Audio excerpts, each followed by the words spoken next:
Capítulo 17. No limiar das cavernas. Reunidos agora, Calderaro e eu, a comissão de trabalho socorrista que operaria nas cavernas de sofrimento, fui surpreendido pela expressão da irmã Cipriana que chefiava as atividades dessa natureza. Constituía-se a turma de reduzido número de companheiros, 7 ao todo. Avistando-me ao lado do assistente, perguntou Cipriana com singeleza, feitas as saudações usuais: pretende o irmão André seguir em nossa companhia? O abnegado amigo respondeu que o próprio instrutor Eusébio lembrara a conveniência de minha visita aos abismos purgatoriais. Esclareceu que eu me achava interessado em obter informes da vida nas esferas inferiores para os relatar aos companheiros encarnados, auxiliando-os na preparação necessária à ciência de bem viver. A diretora ouviu, bondosa, e objetou: sim, a sugestão de Eusébio é valiosa em se tratando de observações preliminares no baixo umbral. Como responsável, porém, pelos serviços diretos da expedição, não posso admiti-lo, por enquanto, em todas as particularidades.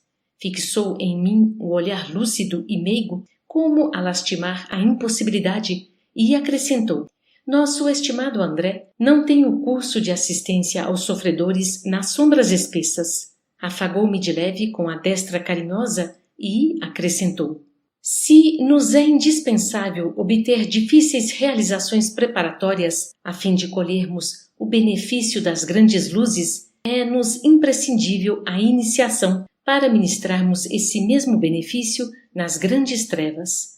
Ante meu indisfarçável desapontamento, a veneranda benfeitora continuou: no entanto, convenhamos que o nosso irmão não se encontra junto de nós sem problemas substanciais a resolver. Cada situação a que somos conduzidos é portadora de ocultos ensinamentos para o nosso bem. Os desígnios superiores jamais nos propõem questões de que não necessitemos na arena das circunstâncias. Se Eusébio foi levado a sugerir esta oportunidade, é que André Luiz tem nestes sítios urgente serviço a prestar. Considerando, porém, as responsabilidades que me cabem, não posso autorizar que nos siga em todos os passos. Contudo, convido o irmão Calderaro a permanecer, em companhia do prestimoso aprendiz, no limiar das cavernas, sem descerem conosco.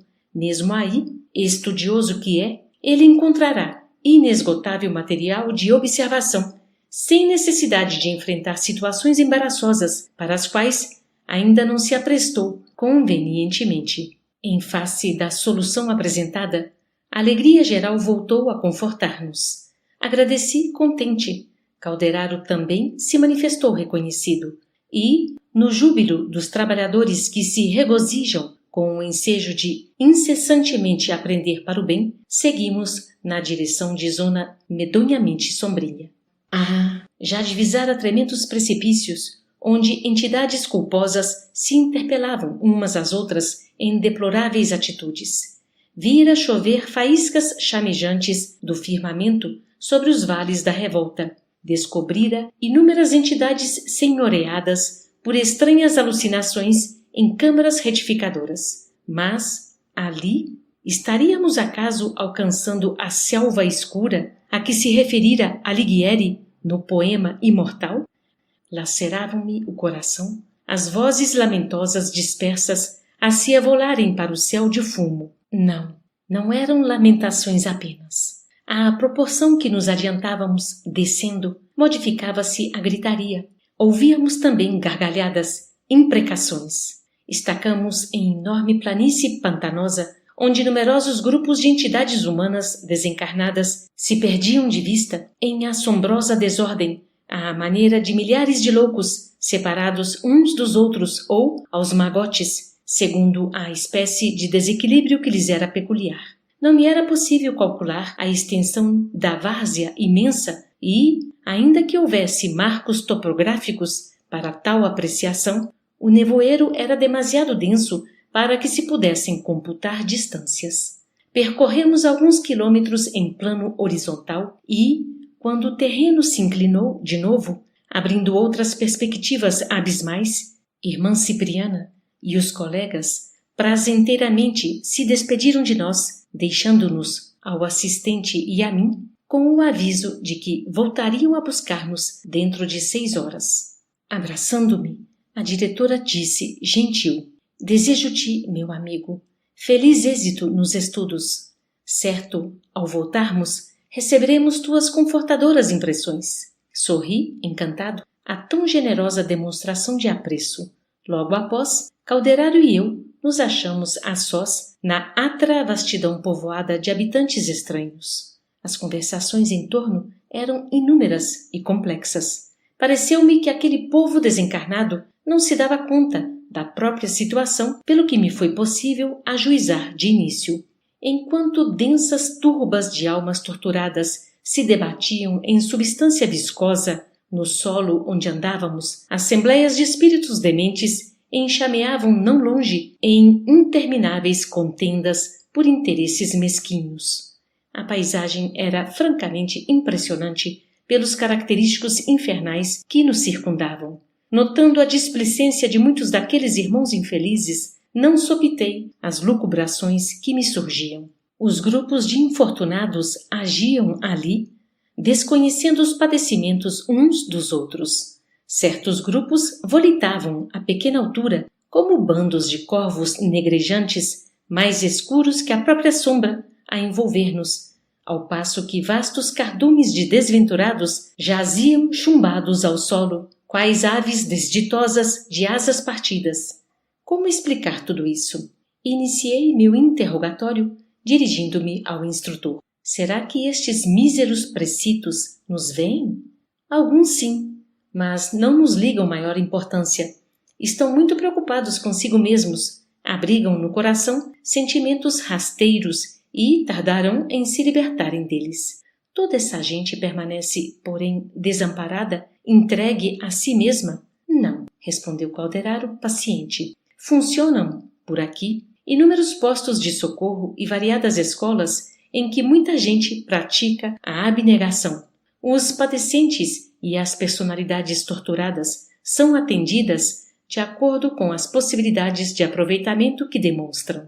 Estampou complacente expressão no rosto e considerou: as regiões inferiores jamais estarão sem enfermeiros e sem mestres, porque uma das maiores alegrias dos céus é a de esvaziar os infernos. Vendo bandos de seres a se locomoverem no ar, quase a nos rentear, recordei que em nossa colônia as faculdades de volitação não eram comumente exercidas para não melindrarmos aqueles que as não possuíam desenvolvidas. Mas, e ali? Criaturas de baixas condições se moviam nos ares, embora a poucos metros do solo.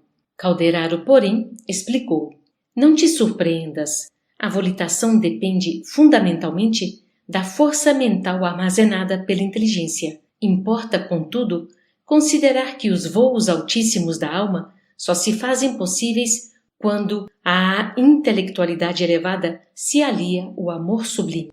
Há espíritos perversos com vigorosa capacidade volitiva, apesar de circunscritos a baixas incursões. São donos de imenso poder de raciocínio e manejam certas forças da natureza, mas sem característicos de sublimação no sentimento, o que lhes impede grandes ascensões. No que se refere, entretanto, às entidades admitidas à nossa colônia espiritual, ainda em grande número incapacitadas de usar tal vantagem, o fenômeno é natural.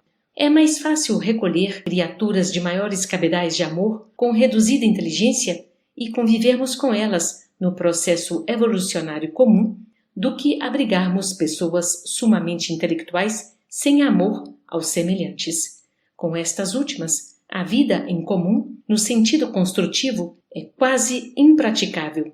Neste capítulo da volitação, portanto, impende observar os ascendentes naturais, levando em conta, com a própria natureza, que os corvos voam baixo, procurando detritos, enquanto as andorinhas se libram alto, buscando a primavera. Feito o reparo, perguntei, lembrando-me das injunções terrenas: mas e as necessidades de subsistência? O instrutor não se fez rogado e informou: Nada lhes falta quanto às exigências essenciais de socorro e de manutenção, como ocorre num nosocômio da esfera carnal. O assistente fez breve pausa e prosseguiu. Referindo-nos ao manicômio, esclareço agora que minha intenção, ao visitar um hospício em tua companhia, foi justamente o de preparar-te para a excursão que ora efetuamos. Temos aqui, nestas assembleias de incompreensão e dor, infindas fileiras de loucos que voluntariamente se arredaram das realidades da vida, fixaram a mente nas zonas mais baixas do ser e, olvidando o sagrado patrimônio da razão, cometeram faltas graves, contraindo pesados débitos. Já viste, em nossa organização espiritual de vida coletiva, irmãos sofredores convenientemente amparados. Alguns ainda sofrem estranhas perturbações alucinatórias. Outros são guardados à maneira de múmias perispiríticas em letargia profunda, aguardando-se-lhes o despertar. Outros povoam vastas enfermarias para se reerguerem espiritualmente pouco a pouco. Aqui, no entanto, se congregam verdadeiras tribos de criminosos e delinquentes, atraídos uns aos outros consoante a natureza de faltas que os identificam. Muitos são inteligentes e, intelectualmente falando, esclarecidos, mas sem réstia de amor que lhes exalce o coração. Erram de obstáculo a obstáculo, de pesadelo a pesadelo. O choque da desencarnação para eles, ainda impermeáveis ao auxílio santificante, pela dureza que lhes assinala os sentimentos, parece galvanizá-los na posição mental em que se encontravam no momento do trânsito entre as duas esferas, e, dessa forma, não é fácil de logo arrancá-los do desequilíbrio a que, imprevidentes, se precipitaram. Retardam-se, às vezes, anos a fio, obstinando-se nos erros a que se habituaram e vigorando impulsos inferiores pela incessante permuta de energias uns com os outros, passam, em geral, a viver não só a perturbação própria, mas também o desequilíbrio dos demais companheiros de infortúnio. Ante o pandemônio que observávamos, o orientador continuou. O érebo da concepção antiga, a crepitar em eternas chamas de vingança divina, é perigosa ilusão. Entretanto, os lugares purgatoriais dos desejos e das ações criminosas, aguardando as almas enodoadas pelos desvarios, constituem realidades lógicas nas zonas espirituais do mundo. Aqui, os avarentos, os homicidas, os cúpidos e os viciados de todos os matizes se agregam em deplorável situação de cegueira íntima. Formam cordões compactos, inclinando-se mais e mais para os despenhadeiros. Cada qual possui romance horrível de angustiosos lances. Prisioneiros de si mesmos, cerram o entendimento às revelações da vida e restringem os horizontes mentais, movimentando-se em seu próprio interior em ação exclusiva, nos impulsos primários, a cultivar o pretérito que deveriam expungir. Em melhorando, são assistidos por ativas e abnegadas congregações de socorro que aqui funcionam. Autoridades mais graduadas de nossa esfera, atendendo a imperativos superiores, improvisam tribunais com funções educativas, cujas sentenças, ressumando amor e sabedoria, culminam sempre em determinações de trabalho regenerador através da reencarnação na crosta terrestre ou de tarefas laboriosas no seio da natureza, quando há suficiente compreensão e arrependimento nos interessados que feriram a lei, ofendendo a si mesmos. Deste vastíssimo arsenal de alienação da mente, ensombrada de culpas, sai o maior coeficiente das reencarnações dolorosas que povoam os círculos carnais. Daqui, como de outras zonas análogas, seguem para o campo físico mais denso milhões de irmãos em provas ríspidas para que se alijem dos débitos e reharmonizem o íntimo perturbado. Poucos conseguem valer-se da oportunidade terrena no sentido de restaurar as próprias energias. É sempre fácil fugir ao caminho reto, muito difícil, porém, o retorno. Nesse instante, aproximou-se de nós enorme e bulhenta colmeia de sofredores. Tratava-se de tenebroso agrupamento de irmãos positivamente loucos. Falavam a esmo, comentando homicídios, rememoravam com palavras cruéis cenas indescritíveis de dor e de perversidade. Nenhum deles atinou com a nossa presença. Calderaro, muito sereno, conhecendo-me a curiosidade inveterada, informou: estes infelizes permanecem jungidos uns aos outros em obediência a afinidades quase perfeitas e são contidos apenas pelas leis vibratórias que os regem. Se quiseres, porém, entrar em relação com a história de alguns deles, sonda a mente individual do tipo que te requeira maior atenção. Aproveitando um momento em que lhes amainara a rixa, aproximei-me de infortunado irmão que impressionava pela faciez macilenta. Sintonizei-me na onda mental que ele oferecia, mas o quadro que vi não me permitiu longa perquirição. Notei-lhe o motivo que culminara o desvario. Assassinara a esposa em pavorosas circunstâncias. Contudo, o mísero não transpirava arrependimento. Acariciava o desejo de rever a vítima para suplicá-la quantas vezes lhe fosse possível. Que tragédia se ocultava ali, naquelas tormentosas reminiscências? Atônito, ergui os olhos para o assistente, em muda interrogação, mas, renteando-nos a fronte, levitava-se pesado grupo de seres monstruosos, fazendo ensurdecedor ruído, e logo esqueci o uxoricida que me prendera a atenção. Calderaro, percebendo-me a perplexidade, explicou: este bando de espíritos miseráveis, que se movimentam como lhes é possível, é constituído de antigos negociantes terrenos, cujo exclusivo anseio foi amontoar dinheiro para satisfazer a própria cupidez, sem beneficiar a ninguém. O ouro, que transitoriamente lhes pertencia, jamais serviu para semear a gratidão num só companheiro de jornada humana.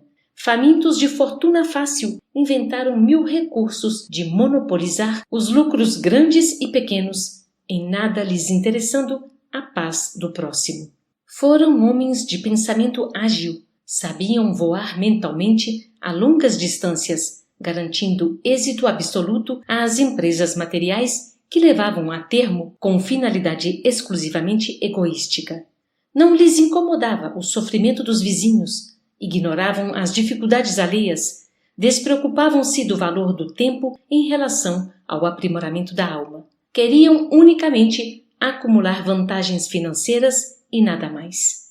Divorciados da caridade, da compreensão e da luz divina, criaram para si mesmos o mito frio e rígido do ouro, fundindo com ele a mente vigorosa e o tacanho coração. Escravizados agora à ideia fixa de ganhar sempre, voam pesadamente aqui e acolá, dementados e confundidos, procurando monopólios e lucros que não mais encontrarão.